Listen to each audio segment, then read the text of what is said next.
gente, olha que gata mais linda. Não tô saindo aqui não, né? É a Mel, olha que corposa. A Mel, o bebê da mamãe. Ó, gente, eu vou mostrar meu outro gato, que chama-se Bruto. Agora ele tá maiorzinho, porque eu mostrei outro vídeo. Ó, o Fred, Esse é o Fred coisa Bruto. mais linda, né, com os olhos azul. Ai, que coisa mais linda. Olha isso, gente. E o Bruto.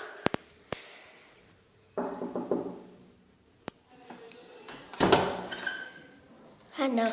Ele não tá aqui, gente. Acho que ele tá. Vamos ver onde ele está. Bruto.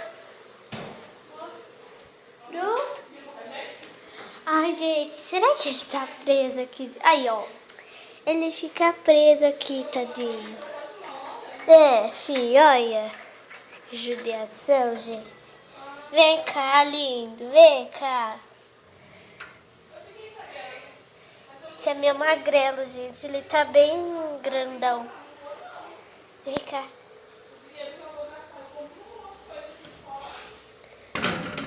Gente, eu tinha mostrado um vídeo com ele mais pequenininho. O que foi com ele mais pequenininho, né, gente? Tá lá no meu canal, se vocês quiserem ver. Tá aqui, ó, esse cimento, gente. Eles ficam juntos sempre, olha. Né, Buto? Ó, Fred, Bruto e que tá no quarto é a Mel. Né, Buto? Oi, Buto. Buto. Gente, quase nem dá pra ver o olho dele, quase, ó.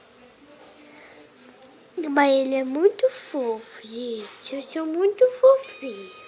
É, aí cheiro de cocô. É. Gente, meu quase cenário aqui. Gente, eu vou mostrar um chocalho que eu fiz. Aqui, ó. Eu vou mostrar no meu canal também, né, gente? Porque... Gente, então esse foi o vídeo. Espero que vocês tenham gostado. Se gostaram, clique em gostei e se inscreva. Beijão. Tchau.